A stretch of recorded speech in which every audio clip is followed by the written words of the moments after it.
مرز تاجیکستان و قرقیزستان.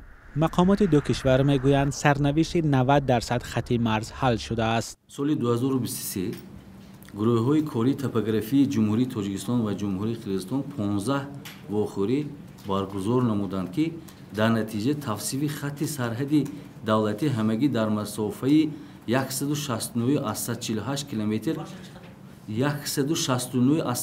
کیلومتر گذرانده شده است.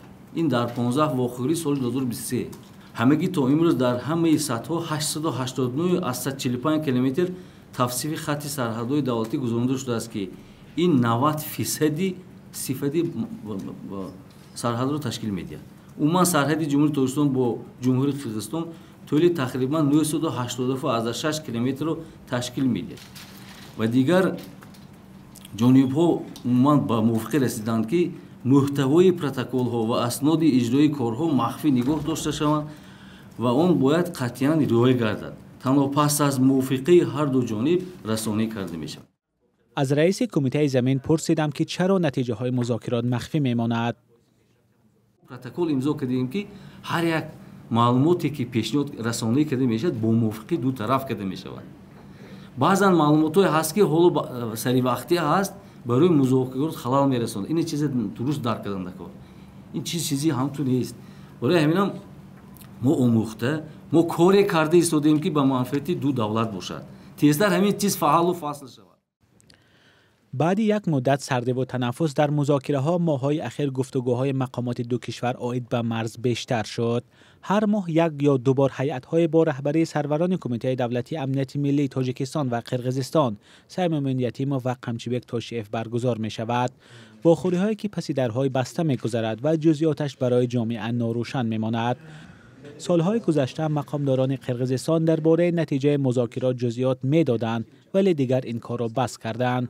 بعضی کارشناسان سبب را چنین می‌بینند. هر وقتی که یگان کار انجام میدادن در مرز همیشه شخصا خودی تشریف معلومات پیشنهاد میکرد یا که دیگر ساختارهایشان هم و اما در قرقیزستان همیشه یک وضعیتی رو به میان میآورد که نمایندگان همون اهل جامعه یعنی نفرانی که در همون مرز زندگی میکنند رفتی کارها رو خللدار میکردن، یعنی همون باعثی سر زدن بعضا مناقشه ها هم از همین دسترس شدن معلومات و عامه بود که نه هر کس در اونجا درست معنیداد میکند. مرز تاجیکستان و قرقیزستان بعضی نقطه های پیچیده دارد که معلوم نیست دو طرف آن را چگونه حل کردن یا میکنند. برای همین بعضی کارشناسان شرح بعضی توافق های حاصل شده را ضروری میدانند.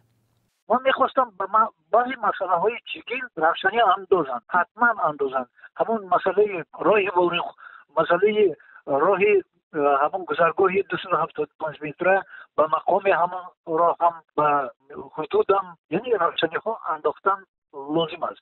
این طلب میکند. خواطر بودن مردم تاجیکستان از جمله در اون است که همون قطعه‌های زمینی که بحثی هستند باید از روی عدالت دیده برآمده شود. در همین حال طاقان ممیتوف رئیس پیشین شورای امنیت قرقیزستان و معاون سابق سروزیر این کشور به بخش قرقیزی رادیوی آزادی گفته است یک سبب زود پیش رفتن گفتگوها این است که طرفها دیگر سری خریطه های پیشینه بحث نمی کنند بلکه می بینند که در این یا آن حدود کیها زندگی می کنند. مقامات قرقیز این گفته ممیتوف را تصدیق یا رد نکردند. مذاکره دوشنبه و بشکک برای معین کردن خط مرز از سال 2002 ادامه دارد. انتظار می رود نتیجه ها در ماه مارس سال روان اعلان شوند. مولا رجب یوسفی، شهلای عبدالله، آزادی، دوشنبه.